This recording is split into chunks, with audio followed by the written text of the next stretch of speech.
Hi all, welcome back to Learning Planet. Learning പ്ലാനറ്റിൻ്റെ ഇന്നത്തെ ക്ലാസ്സിലേക്ക് എല്ലാവർക്കും സ്വാഗതം. നമ്മുടെ ക്ലാസ്സുകൾ തുടർച്ചയായി കേൾക്കുന്നവർക്കാണ് ഇതിൻ്റെ കൂടുതൽ ഗുണമുണ്ടാവുക. അതുകൊണ്ട് ക്ലാസ്സുകളെല്ലാം കേൾക്കാൻ ഒരിക്കൽ കൂടി നിങ്ങളോട് അറിയിക്കുകയാണ്. നമുക്ക് നമ്മുടെ ക്ലാസ്സുകളിലേക്ക് കടക്കാം. നമ്മളിന്ന് നമ്മുടെ നിത്യജീവിതവുമായി കണക്ട് ചെയ്യുന്ന ഏതാനും സെൻറ്റൻസുകളാണ് നോക്കുന്നത്. ഇത് നിങ്ങൾ സ്ഥിരമായി ഉപയോഗിക്കുകയാണെങ്കിൽ, നിങ്ങൾക്ക് സാന്ദർഭികമായിട്ട് അത്തരം കാര്യങ്ങൾ സംസാരിക്കേണ്ടി വരികയാണെങ്കിൽ അത് ഉപയോഗിക്കാവുന്നതാണ്. അങ്ങനെ നമ്മൾ പല സെൻറ്റൻസുകളും സ്ഥിരമായി മനസ്സിൽ സൂക്ഷിക്കുക. ആദ്യഘട്ടത്തിലൊക്കെ നമുക്ക് ഇത്തരം പ്രീ പ്ലാൻഡ് ആയിട്ടുള്ള സെൻറ്റൻസുകളൊക്കെ വേണ്ടി വരും. പിന്നീട് നമുക്കിതെല്ലാം ഓട്ടോമാറ്റിക്കായിട്ട് വരും. അപ്പം നമുക്ക് നമ്മുടെ ക്ലാസ്സുകളിലേക്ക് കടക്കാം. നോക്കാം. നമ്മൾ പലപ്പോഴും പറയുന്ന കാര്യമാണ്, രോഗിയുടെ ആരോഗ്യം മോശമാണ്. The patients health condition is not good എന്നൊക്കെ നമുക്ക് വേണമെങ്കിൽ പറയാം. അതിന് പകരം നമുക്ക് പറയാവുന്ന മറ്റൊരു രീതിയാണിത്. The patient is in a bad shape. The patient is in a bad shape. മോശം അവസ്ഥ എന്നതിന് ഒരു പദം ഇതാണ്, bad shape. The patient is in a bad shape. അതുപോലെ പലപ്പോഴും ഈ രോഗി ഏതെങ്കിലും സാഹചര്യത്തിൽ വളരെ ക്രിട്ടിക്കലായി നിൽക്കുന്ന ഒരാളുടെ കണ്ടീഷനൊക്കെ പറയുമ്പോൾ ഇങ്ങനെ പറയും, is in a bad shape. അങ്ങനെയൊക്കെ പറഞ്ഞതിന് ശേഷം ആൾ ഏതെങ്കിലും സാഹചര്യത്തിൽ മരിച്ചു പോയാൽ ഡോക്ടേഴ്സ് പലപ്പോഴും പറയുന്ന മറ്റൊരു രീതിയാണ്, we are sorry the worst has happened. We are sorry the worst. Bad, worse, worst. അപ്പോൾ ബാഡ് എന്ന് പറഞ്ഞാൽ മോശം, വേഴ്സ് എന്ന് പറഞ്ഞാൽ അതിനേക്കാൾ മോശം, ഏറ്റവും മോശമായത് രോഗിക്ക് സംഭവിച്ചു. അപ്പോൾ രോഗി എക്സ്പയർ ആയി എന്നാണ്, എക്സ്പയർഡ് ആയി അല്ലെങ്കിൽ മരിച്ചുപോയി എന്നാണ് ഇതിൻ്റെ അർത്ഥം. Sorry the worst has happened. Doctor അങ്ങനെയായിരിക്കും ചിലപ്പോൾ പറയുക, മരിച്ചുപോയി എന്നതിന് പറയുന്നത് we are sorry the worst has happened. അതുപോലെ ആളുടെ കണ്ടീഷൻ മോശമാണ്, that patient is in a bad shape. ഇനി ഞാൻ പരമാവധി ശ്രമിച്ചു, പക്ഷേ എല്ലാം നിഷ്ഫലമായി. അത് പഠനകാര്യങ്ങളാവാം, ഇൻ്റർവ്യൂ ആവാം, മറ്റെന്തെങ്കിലും കാര്യമാകാം. അപ്പോൾ അതിന് നമ്മൾ പറയേണ്ടത് എങ്ങനെയാണ്? I tried a lot. Simple പാസ്റ്റിലാണ് നമ്മൾ പറഞ്ഞത്.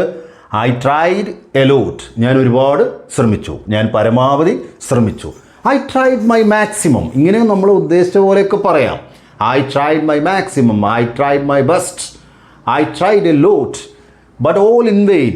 പക്ഷേ എല്ലാം നിഷ്ഫലമായി. ഇൻ വെയിൻ എന്ന് പറഞ്ഞാൽ നിഷ്ഫലമാവുക എന്നാണ്. ബട്ട് ഓൾ ഇൻ വെയിൻ, എല്ലാം നിഷ്ഫലമാണ്. I tried a lot but all in vain. അങ്ങനെയാണ് നമ്മൾ പറയുക. ഇനി നമ്മൾ ഒരാളോട് അഡ്വൈസ് ചെയ്യാണ്, നീ നിൻ്റെ പാരൻസിൻ്റെ വാക്കുകൾ അനുസരിക്കേണ്ടതുണ്ട്. അനുസരിക്കണമെന്നല്ല പറയുന്നത്, അനുസരിക്കേണ്ടതുണ്ട്. അപ്പോൾ എങ്ങനെയാണ് പറയാം? You have to, you have to. അപ്പോൾ ഹാവ് ടു എന്ന് ചേർക്കുമ്പോൾ അങ്ങനെയാണ് അർത്ഥം വരിക.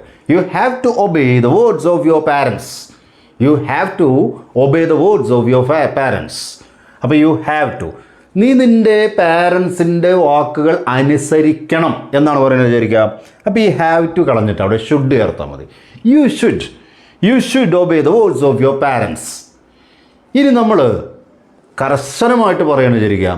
അപ്പോൾ നമ്മൾ ഈ ഹാവ് ടു ഒഴിവാക്കി, ഷുഡ് ഒഴിവാക്കി, പകരം മസ്റ്റ് എന്ന് ചേർക്കുക. Must. You must obey the words of your parents. You must. അപ്പം മസ്റ്റ് എന്നത് കടുത്ത നിർബന്ധത്തെ പറയുന്നു. ഷുഡ് ആകുമ്പോൾ ഒരു സജഷനാണ്. ഇനി നമ്മളൊരു പൊളൈറ്റ് അഡ്വൈസ് ആണ് വിചാരിക്കുക, യു ഹാഡ് ബെറ്റർ എന്ന് പറയും. അപ്പോൾ ഇവിടെ നമ്മൾ you had better obey the words of your parents. അപ്പോൾ അങ്ങനെയും ആകാം. അപ്പോൾ ഇത് ഏത് ടീച്ചേഴ്സിൻ്റെ വാക്കുകൾ അനുസരിക്കണമെന്നാണ്. ഇപ്പോൾ കുട്ടികളൊക്കെ കുറച്ച് അല്ലേ പ്രശ്നങ്ങളുണ്ടാക്കുന്നു എന്നൊക്കെ പറഞ്ഞ് പരാതികളൊക്കെ വരുന്നു. അപ്പോൾ പാരൻസൊക്കെ പറയും, ചിലപ്പം അവരുടെ സീനിയേഴ്സ് പറയും, you have to obey the words of your teachers. You have to obey the words of your teachers. You have to obey your teachers. അപ്പോൾ വാക്കുകളൊന്നും പറയണമെന്നൊന്നുമില്ല. You have to obey your teachers. You should obey your teachers. അപ്പോൾ ഇവിടെ നമ്മൾ വാക്കുകളൊന്നും കൂടെ പാരൻസിൻ്റെ ഇത് പറഞ്ഞതുകൊണ്ട് അങ്ങനെ പറയും. ഇനി പലപ്പോഴും നമ്മൾ പറയാറുണ്ട്, ഒരാൾ യാത്ര പോവുകയാണ് അല്ലെങ്കിൽ വീട്ടിലേക്ക് മടങ്ങി പോവുകയാണ്, രാത്രിയിലൊക്കെ ആയിരിക്കും പോവുക. അപ്പോൾ നമ്മൾ എന്ത് ചെയ്യും? നീ വീട്ടിലെത്തുമ്പം ഒന്ന് ഫോൺ ചെയ്യണം എന്ന് പറയില്ലേ? അപ്പോൾ എങ്ങനെ പറയാം? അപ്പോൾ നോക്കാം, നീ വീട്ടിലെത്തുമ്പോൾ എനിക്ക് ഒന്ന് ഫോൺ ചെയ്യൂ. അപ്പോൾ നോക്കുക, വീട്ടിലെത്തുമ്പോൾ ആ സമയത്ത്, വെൻ, ആ സമയത്ത് എന്നാണ്. When you reach home. അപ്പോൾ നോക്ക്, നീ വീട്ടിലെത്തുമ്പോൾ നോക്ക്, യു റീച്ച് ഹോം. നീ വീട്ടിലെത്തുമ്പോൾ എന്നാകുമ്പോഴോ വെൻ എന്നും കൂടെ ചേർക്കാം. അപ്പോൾ യു റീച്ച് ഹോം, നീ വീട്ടിലെത്തുന്നു. വെൻ യു റീച്ച് ഹോം, നീ വീട്ടിലെത്തുമ്പോൾ. You make me a call. Make me a call തന്നെ you call me or you telephone me, you make me a call. So it's better, it's an easy way and this is the easiest way. You just say you make me a call. അപ്പം നിങ്ങളൊരു phone ചെയ്യൂ, നിങ്ങൾ എനിക്ക് phone ചെയ്യൂ എന്ന് പറയുന്നതിനാണ് make a call. So when you reach home U make me a call. നീ വീട്ടിലെത്തുമ്പോൾ നീ എനിക്കൊന്ന് ഫോൺ ചെയ്യണം. ഫോൺ ചെയ്യുക എന്ന് മാത്രമേ ഉള്ളൂ. പകരം നീ എന്നെ വിളിക്കണമെന്ന് പറയുകയാണെങ്കിൽ നിങ്ങൾ ഇവിടെ എന്ത് ചെയ്താൽ മതി? You should make me a call എന്ന് പറയണം. You should make me a call. അപ്പോൾ അങ്ങനെ നമ്മൾ പറയില്ല, ചിലപ്പോൾ അധികം നമ്മൾ അങ്ങനെ പറയാം. Please make me a call when you reach home. So when you reach home U make me a call. അപ്പോൾ യു കോൾ മീ എന്ന് പറയാം നമുക്ക്. U call me when you reach home. ഇതാണ് നമുക്കിത് ചെയ്യണം. അപ്പോൾ ഇത്രയും കാര്യങ്ങൾ നിങ്ങൾ ശ്രദ്ധിക്കുക. അപ്പോൾ ഒരാളുടെ ആരോഗ്യം മോശമാണെങ്കിൽ നമ്മളിങ്ങനെയാണ് പറയുന്നത്. ഓക്കെ, അപ്പോൾ നമുക്ക് ഇത്രയും കാര്യങ്ങൾ ശ്രദ്ധിക്കാം. ഓക്കെ.